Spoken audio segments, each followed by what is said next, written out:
इब्लीस था कौन? इब्लीस की नस्ल की इब्तदा जिस जिन से हुई उसका नाम तारानोस कहा जाता है। तारानोस इब्लीस से 1,44,000 साल कबल दुनिया पे मौजूद था। तारानोस की नस्ल तेजी से बढ़ी क्योंकि उन पे मौत तारी नहीं होती थी और ना बीमारी लगती थी। अलबत्ता ये चूंकि आतशी मखलूक थी तो सरकशी बदरजा उत्तम मौजूद थी।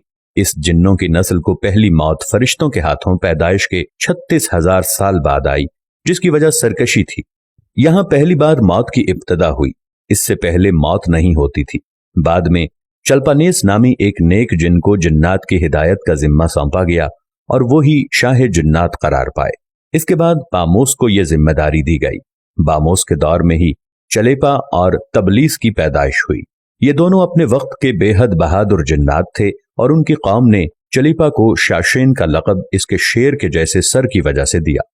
इन दोनों जिन्नात की वजह से सारी कौम कहने लग गई कि हमें उस वक्त तक कोई हरा नहीं सकता जब तक शाशेन और तबलीस हमारे दरमियान मौजूद हैं।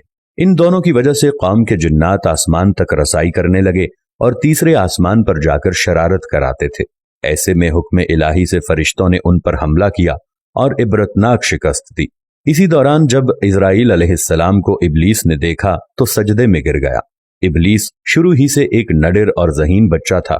उसमें बाप की बहादुरी और मां की मक्कारी कूट कूट कर भरी हुई थी।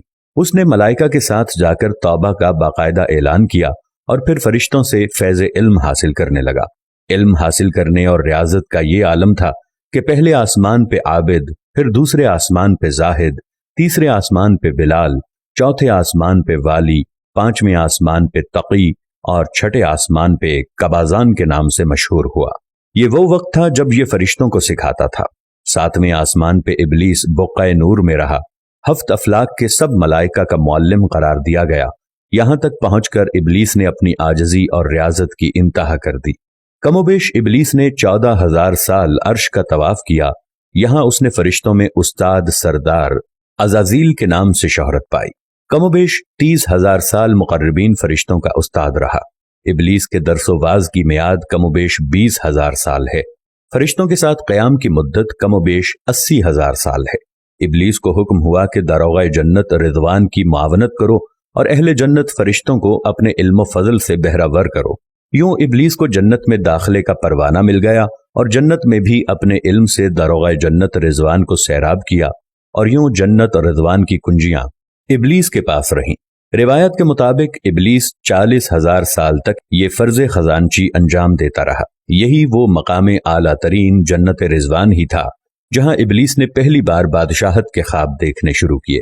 उस वक्त इब्लीस के पास हफ्त इक़लीम, अफलाक, जन्नत और दोज़ख सबका इख्तियार था और उसने चप्पे चप्पे पे सजदे किए थे। मगर यहाँ पे इब्लीस आजिज़ी से पहली बार भटका और खुद को बादशाह बनाने और रब बन जाने के ख्वाब देखना शुरू किए। कई मलाइका के सामने रबूबियत की बाबत बात भी की, मगर मलाइका के इनकार के सबब चुप हो गया और यूं निजाम चलता रहा। मगर इस सब से अल्लाह ताला की जात बेखबर न थी। फिर आदम अलैहिस्सलाम की तख्लीक का मरहला आया जिसके कुरान मजीद में वाक़यात बयान हुए हैं। इब्लीस आदम अलैहिस्सलाम को जुज जुज मरहलावार मुख्तलिफ अक़साम की मट्टी से तख्लीक होता देखता रहा और चुप रहा। मगर जैसे ही उसे ये मालूम हुआ कि ये आदम अलैहिस्सलाम अल्लाह ताला के नायब हैं तो उसने वावेला किया, इबादत और इताअत का वास्ता दिया। फिर तंज किया कि मुझ जितनी इबादत किसने की, और आदम अलैहिस्सलाम को सजदा करने से इनकारी हो गया। तब अल्लाह ताला ने कहा, निकल जा शैतान मरदूद। लानती करार पाने के बाद इब्लीस ने अपनी इबादत और रियाजत का रब्बे करीम से एवज मांगा, जिस पर अल्लाह ताला ने इब्लीस को एक वक्त मालूम तक मोहलत फराहम की, जिस पर इब्लीस ने औलाद आदम को सिराते मुस्तकीम से भटकाकर अपना पैरोकार बनाने का दावा किया, जिस पर रब्बे करीम ने फरमाया कि जो मुत्तकी और परहेजगार होंगे तो उनको गुमराह तू नहीं कर पाएगा। इब्लीस के इस लानती काम में उसके 5 साथी हैं। नंबर 1, सब्र। इसके इख्तियार में मुसीबतों का कारोबार है, जिसमें लोग हाय वावेला करते हैं, गिरेबान फाड़ते हैं, मुंह पे तमाचे मारते हैं और जाहिलियत के नारे लगाते हैं।